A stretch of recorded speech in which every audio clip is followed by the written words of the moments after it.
기도하겠습니다.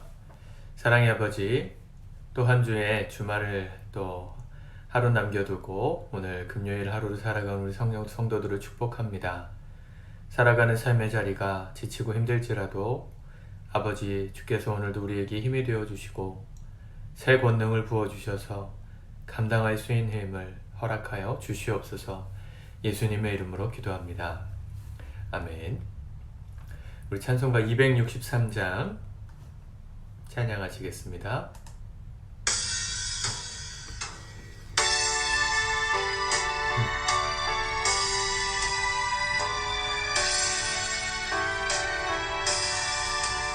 이 세상 험하고 나 비록 약하나 늘 기도 힘쓰면 큰 권능 얻겠네. 주의 은혜로 대속받아서 이와 같이 붉은 죄는 같이 이겠네.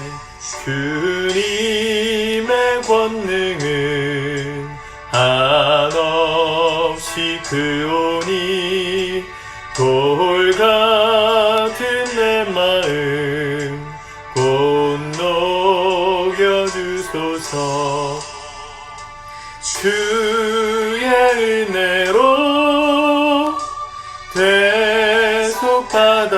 대속받아서 이와 같이 붉은 죄는 같이 이겠네. 내 맘이 약하여 늘 넘어지오니 주 예수 힘주사 굳세게 하소서. 주의 은혜로 대속받아서 이와 같이 붉은 죄는 같이 이겠네.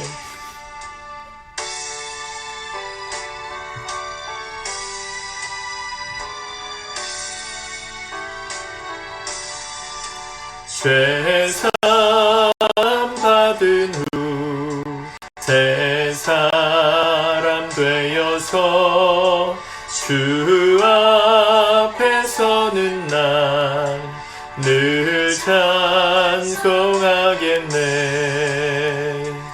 주의 은혜로 대속받아서 이와 같이 붉은 죄는 같이 이겠네.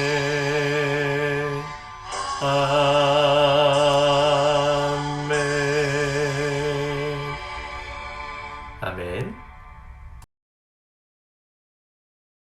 우리 하나님의 말씀 여호수아서 20장의 말씀을 같이 읽고 기도하도록 하겠습니다.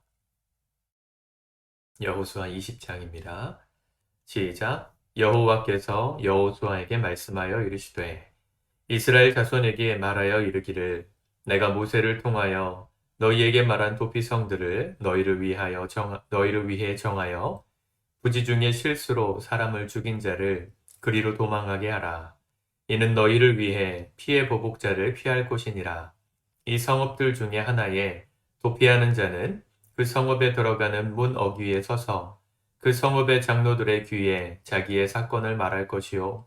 그들은 그를 성읍에 받아들여 한 곳을 주어 자기들 중에 거주하게 하고 피해 보복자가 그의 뒤를 따라온다 할지라도 그들은 그 살인자를 그의 손에 내주지 말지니 이는 본래 미워함이 없이 부지 중에 그의 이웃을 죽였음이라. 그 살인자는 회중 앞에 서서 재판을 받기까지 또는 그 당시 대제사장이 죽기까지 그 성읍에 거주하다가 그 후에 그 살인자는 그 성읍 곧 자기가 도망하여 나온 자기 성읍 자기 집으로 돌아갈지니라 하라 하시니라. 이에 그들이 납달리의 산지 갈릴리 게데스와 에브라임 산지의 세겜과 유다 산지의 기럇 아르바 곧 헤브론과 여리고 동쪽 요단 저쪽 르우벤 지파 중에서 평지 광야의 베셀과 갓 지파 중에서 길르앗 라몬과 므낫세 지파 중에서 바산 골란을 구별하였으니 이는 곧 이스라엘 모든 자손과 그들 중에 거류하는 거류민을 위하여 선정된 성읍들로서 누구든지 부지 중에 살인한 자가 그리로 도망하여 그가 회중 앞에 설 때까지 피해 보복자의 손에 죽지 아니하게 하기 위함이라. 아멘. 여호수아 20장에 나오는 이 도피성에 관한 말씀. 이것은 모세 시대 때 하나님께서 율법을 말씀하시면서 이 도피성 제도를 이미 이렇게 진행하라고 하셨던 말씀을 따라서 실행한 것입니다. 이스라엘 백성들에게 땅을 분배해 주고 있는 상황에서 특별히 거점이 될 만한 지역, 이 가나안 전체 지역, 팔레스타인 전체 지역에서 요충지에 해당되는 사람들이 접근성이 가장 좋은 곳을 골라서 도피성을 세웠습니다. 이 도피성은 부지 중에 사람을 죽인 자들을 재판받기까지 또 그의 죄가 무고하다고 증명되기까지 잠깐 보호해 주는 그런 곳이었습니다. 도피성, 도피성에 피한 사람들은 사실은 실수로 3절에 보니까 실수로 사람을 죽인 자라고 했습니다.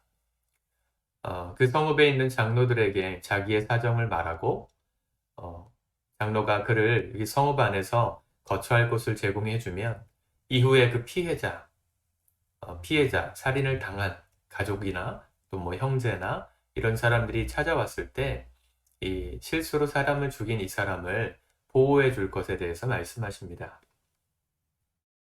5절에 보니까 피해 보복자가 그의 뒤를 따라온다 할지라도 그들은 그 살인자를 그의 손에 내주지 말지니 이는 본래 미워함이 없이 부지 중에 그의 이웃을 죽였습니다. 어떻게 보면 최소한의 인권을 보호해주는 법입니다. 법이라는 것이 오늘 우리가 살아가는 세상은 법치주의 국가잖아요. 법치주의인데 이 법이라는 것이 항상 완전할 수가 없습니다. 가해자, 어떤 해코지를 한 사람이 재판에서 자신의 무고함을 증명하거나 또 피해를 당한 사람이 자신의 피해받은 그 증거를 대지 못하면 이 가해자의 죄를 증명하고 규명하기가 굉장히 어렵습니다. 누가 봐도 가해한 사람이 있고 피해받은 사람이 있는데 그것을 법리적으로 증명하는 과정이 사실은 굉장히 어렵습니다. 그래서 억울하게 피해를 보는 사람들이 많이 생기죠. 이 당시는 지금 3,000년, 4,000년 전이기 때문에 법이라는 것이 거의 전무했던 시대입니다. 제가 몇 차례 말씀드렸지만 율법에 이는 이로 또 눈에는 눈으로 이렇게 갚아야 한다라고 하신 말씀이 대단히 무식한 말씀 같지만 굉장히 공평한 말씀이죠. 누가 내 눈을 하나 다치게 하면 그 사람의 눈 하나만 뽑고 싶진 않죠. 두 눈을 다 뽑아버리고 싶은 게 이 보복하고자 하는 자의 마음에 있는 분노입니다. 누가 내 이를 하나 상하게 했으면 그 사람 이를 다 뽑아버리고 싶은 게 사람이거든요. 근데 그걸 금하신 것이 율법입니다. 이 하나를 부러뜨렸다면 또 다른 그 사람의 이를 하나만 보복해라. 근데 이 도피성은 그렇게 의도를 가지고 가해한 사람을 숨겨주는 것이 아니고 부지부식간에 의식하지 않고 의도하지 않게 이 가해를 했던 사람들의 억울한 감정 또 그 상황들을 좀 변론해 줄 수 있는 시간을 벌기 위해서 이곳에 숨겨줘라 이렇게 말한 것이죠. 이 도피성은 사실은 우리에게 있어서 우리 신약 시대를 살아가는 저와 여러분들에게 있어서는 예수 그리스도를 상징합니다. 사람이 살아가다 보면 실수할 때도 있고 죄를 범할 때도 있습니다. 그것이 의도한 죄일 수도 있고 그렇지 않을 때도 있죠. 그렇죠. 걸어가다가 자기도 모르게 사고를 낼 수도 있고 또 사고를 당할 수도 있습니다. 여러 가지 상황들 속에서 법리적으로 해결하는 것은 한계가 있어요. 그런데 우리의 그 실수와 허물을 품어주시는 분, 그분이 바로 예수 그리스도이십니다. 예수님 안에 우리가 피하면 우리가 죄로 인해서 갚아야 되는 그 죄값을 받으러 오는 피의 보복자들에 대해서 예수님께서 변론해 주시고 막아주신다는 것이죠. 이게 예수 그리스도의 은혜입니다. 그분이 나를 대신하여 십자가에서 죽으시고 피 흘리신 의미는 뭘까요? 내 죄를 그냥 없다 하신 것이 아니라 내가 지은 죄의 피값을 찾으러 온 보복자에게 예수님이 대신 그 피의 보복을 당하시고 희생을 치르심으로 우리를 안전하게 보호해 주셨다는 것을 의미하는 것이죠. 그러니까 얼마나 감사한 겁니까? 내가 의도를 했던, 의도하지 않았던, 내가 저지른 실수로 인해서 내가 갚아야 마땅한 죄의 값을 찾으러 온 그 악한 자들에게 예수님은 우리가 아니라 당신의 몸과 피를 쏟아서 희생하심으로 우리를 살리셨습니다. 이게 기독교에서 말하는 구원이라는 것이죠. 그러면 이 도피성이 피하기만 하면 그 사람은 그냥 안전하고 죄값을 치르지 않아도 되는 그런 곳이니까 이용할 수도 있잖아요. 이 도피성이라는 곳을 나는 의도하지 않았다라고 거짓말하고 이 의도적으로 살인을 저지른 사람이나 실수를 한 사람이 도망갈 수도 있지 않습니까? 거짓말로.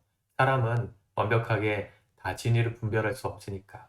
그러면 항상 이 도피성은 피할 수 있는 곳이니까 사람들이 이용했을까요? 하나님은 그건 역시 잘 아셨기 때문에 이 피한다는 거, 죄의 값을 대신 누군가가 막아준다는 거, 그것이 결코 좋은 것만은 아니라는 것을 말씀해 줍니다. 6절에 보면요. 그 살인자는 부지 중에 의도하지 않게 누굴 죽인 사람은 회중 앞에 서서 재판받기까지 또는 그 당시 대제사장이 죽기까지 그 성읍에 거주하다가 그 후에 그 살인자는 그 성읍 곧 자기가 도망하여 나온 자기 성읍 자기 집으로 돌아갈지니라. 집으로 바로 갈 수 없었다는 것입니다. 내가 의도를 가지고 살인을 했든 누군가를 해코지했든 그렇지 않았든 무의식 중에 했든 상관없이 자신의 목숨을 건지고자 이 도피성으로 들어가는 순간부터 어떻게 되는 거예요? 사실은 피하는 것이지만 가택연금 같은 상황이 되는 것입니다. 왜요? 재판을 받기까지. 이스라엘의 재판은 50부장, 100부장, 1000부장 이런 리더들이 그 마을의 지도자들이 했는데 사실은 재판이라는 것이 항상 열리지는 않았거든요. 또 그런 재판을 받기까지 또 그 당시 대제사장이 죽기까지 이 대제사장은 종신직입니다. 그러니까 대제사장이라는 사람은 한 명밖에 없어요. 이스라엘 전체에서. 이스라엘 전역에 한 사람이 있는 그 대제사장이 죽기까지는 이 도피성에서 머물러야만 했다는 것이죠. 그러니까 어떻게 보면 감옥 아닌 감옥에 스스로 들어가는 꼴이 되기 때문에 함부로 이곳을 이용해서 자신의 죄를 숨기려고 할 수는 없었다는 것입니다. 이해가 되시죠? 우리가 예수님을 믿고 구원받은 것도 비슷한 의미가 있습니다. 오늘 한국교회의 구원론이 정말 무너져서 내가 예수님을 나의 주로 고백하고 그분을 내 마음의 주인으로 영접하고 믿기만 하면 구원을 받고 영생을 얻는다. 정말 맞는 얘기인데 한 가지가 빠진 게 뭐냐면 우리가 예수 그리스도 안에서 들어가서 나의 죄 사함을 받고 구원을 받게 된다면 그렇게 예수 안으로 들어가는 그 자체가 뭐예요? 예수님께 묶여서 산다는 말이에요. 물론 세상에 묶여서 도피성 같은 그런 감옥 같은 곳에 묶여서 산다는 의미는 아니지만 이제부터 내가 어떻게 살아가야 한다는 겁니까? 예수님 안에서 예수님의 뜻대로 살아가기 결단하는 것. 그게 예수님을 진짜 믿는다는 것의 의미입니다. 그러면 예수님은 나의 죄를 대신 치러주시고 죄값을 치러주시고 우리의 구원을 영생토록 인도해 주시는 구세주가 되어 주시는 것이죠. 단순히 예수님을 이용해 먹기 위해서 구원을 얻을 수는 없습니다. 예수님 안으로 들어간다는 건 구원을 얻기 위한 티켓 따는 것이 아니고요. 이제 내가 도피성에 갇혀서 예수 그리스도 안에 머물러서 그분의 뜻대로, 그분의 사람으로, 그분을 기쁘시게 하는 사람으로 스스로 종된 삶을 살겠다. 고백하는 삶의 시작이 바로 예수님을 영접하고 믿는다는 것의 의미입니다. 함부로 할 수 없고 누가 시켜서 할 수 없습니다. 그런데 놀라운 건 내 인생을 예수 그리스도의 종으로 드리는 순간 그분은 우리를 하나님 나라의 자녀로 삼아 주신다는 것이죠. 마치 탕자가 아버지의 유산을 미리 받아서 허랑방탕하게 다 낭비하고 배가 고팠을 즈음에 아버지께로 돌아간다 결단하고 아들로선 갈 수 없으니 내가 아버지의 품꾼 중에 한 사람으로 종으로서 내가 살아가리라 라는 결단으로 아버지 품으로 돌아가잖아요. 그게 회개고 그게 구원이죠. 그런데 그렇게 종된 마음으로 아버지의 종으로서 살겠습니다. 겸손하게 나아갔을 때 아버지는 어떻게 해주셨습니까? 그 아들의 신분을 회복시켜 주셨어요. 당신의 아들이었고 그를 여전히 첫째 아들로서 대접해 주시죠. 이게 하나님의 은혜입니다. 우리가 하나님의 자녀로서 대접받기 위해서 구원받고 예수를 믿는 게 아니에요. 오히려 우리가 하나님의 종으로 우리를 보호해 주시고 우리 위해서 대신 죽으신 예수 그리스도의 종으로 살아가리라. 겸손하게 예수님을 나의 인생의 주인으로 모시고자 하는 마음으로 나아갈 때 하나님은 우리를 종처럼 부리시는 게 아니라 하나님의 자녀로서 대접해 주신다는 것입니다. 구약의 도피성은 바로 오실 메시아 예수 그리스도를 상징하는 말이고 또 예표하는 곳이었습니다. 사랑하는 여러분, 오늘 한 주의 삶을 마무리하는 금요일입니다. 한 주 동안 많은 일들이 있으셨죠? 실수하신 것도 있으시고 또 억울하게 당하신 것도 있으실 겁니다. 그 모든 사정들을 들고 예수님께 나가십시오. 예수님이라는 도피성으로 찾아가십시오. 그곳이 여러분들을 예수님을 만나게 할 수 있는 장소라면 어디든지 가십시오. 그리고 예수님의 종으로서 살겠다 고백하십시오. 그러면 주님께서 우리의 삶을 자녀로서 하나님의 자녀로서 대접해 주시고 회복해 주시고 우리를 축복해 주실 것입니다.